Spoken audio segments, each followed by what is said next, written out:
Hello दोस्तों, आज हम बात करेंगे जयशंकर प्रसाद की काव्यगत विशेषताओं के बारे में।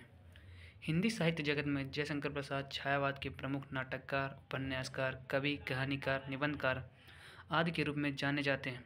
अर्थात प्रसाद जी विलक्षण प्रतिभा के धनी थे। इनका जन्म 30 जनवरी सन 1890 ईस्वी में काशी में हुआ था। जयशंकर प्रसाद को छायावाद का प्रवर्तक माना जाता है क्योंकि एक प्रकार से हिंदी काव्य में छायावाद की स्थापना प्रसाद जी ने ही किया, परंतु छायावाद के नामकरण का श्रेय मुकुटधर पांडे को जाता है। छायावादी काव्य में वेदना के आधार पर स्वानुभूतिमय की अभिव्यक्ति होती है। प्रसाद को सबसे अधिक उपलब्धि नाटक के क्षेत्र में मिला, परंतु काव्य रचना भी उनकी लेखनी का अभिन्न अंग रहा है। ये ब्रज भाषा में काव्य रचनाएं लिखा करते थे। इसके बाद खड़ी बोली का प्रयोग करने लगे। इनकी कुछ प्रमुख रचनाएं इस प्रकार हैं: कानन कुसुम, करुड़ालय, प्रेम पथिक, महाराणा का महत्व, झरना, आंसू, लहर और कामायनी। कामायनी में इनको सबसे अधिक सफलता मिली, जिनके लिए इन्हें मंगला प्रसाद पारितोषिक नामक पुरस्कार से सम्मानित किया गया। 26 नवंबर सन 1937 ईस्वी में इनका निधन हो गया। प्रसाद जी की काव्यगत विशेषताओं को हम निम्नलिखित शीर्षकों के अंतर्गत समझ सकते हैं। प्रेमानुभूति। प्रेम की अनुभूति जयशंकर प्रसाद की काव्य की सबसे बड़ी विशेषता रही है, क्योंकि उन्होंने अपने काव्य में प्रेम का सूक्ष्म निरूपण किया है। जयशंकर प्रसाद के काव्य में प्रेम के दोनों ही पक्ष, संयोग और वियोग का चित्रण हुआ है।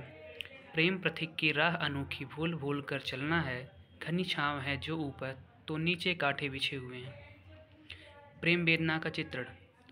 प्रसाद के काव्य में प्रेम वेदना का जो चित्रण हमें देखने को मिलता है, वह शायद किसी अन्य छायावादी कवियों के काव्य में देखने को मिलेगा। आंसू कविता में प्रसाद जी ने प्रेम वेदना का ऐसा दिव्य झांकी प्रस्तुत किया है जो बहुत ही अद्भुत है।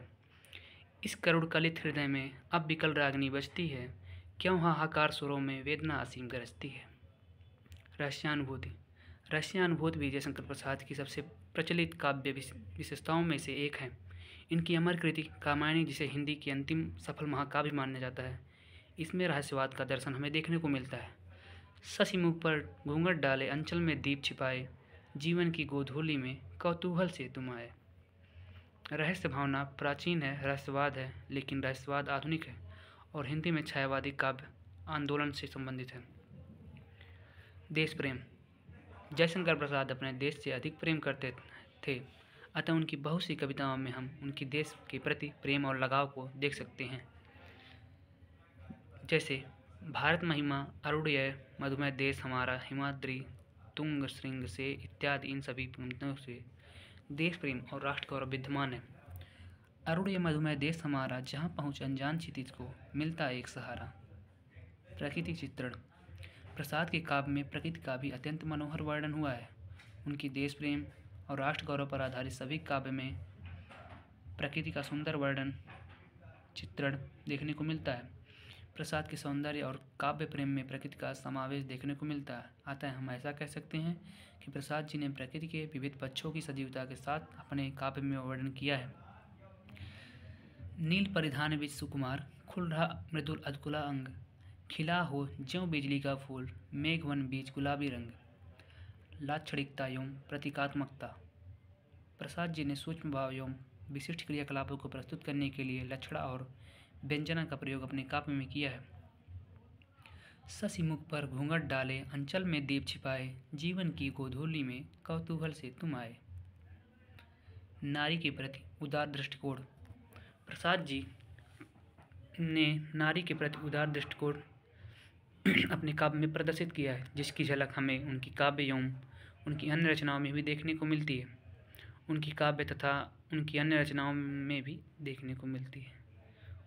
उनका उपन्यास तितली, इरावती आदि इसका जीता जागता दस्तावेज है।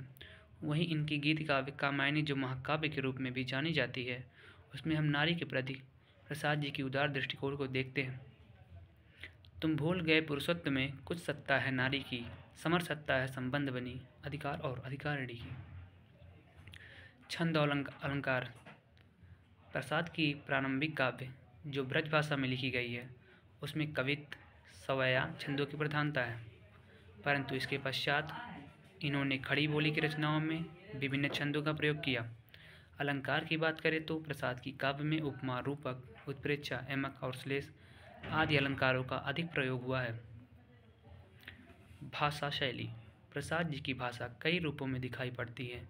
जैसे प्रारंभिक में उन्होंने ब्रज भाषा का प्रयोग किया, फिर खड़ी बोली हिंदी का परिष्कृत एवं संस्कृत निष्ठ रूप का प्रयोग किया। उनके शब्द चयन बहुत ही ध्वन्यात्मक होती थी। प्रसाद के काव्य में काव्य के तीनों गुण ओज, माधुर्य और प्रसाद गुण का प्रयोग हमें देखने को मिलता है। प्रसाद जी की वर्णनात्मक, भावनात्मक एवं प्रतीकात्मक शैली में काव्य लिखते थे। धन्यवाद दोस्तों, मिलते हैं अगले वीडियो में कुछ नए तथ्यों के साथ।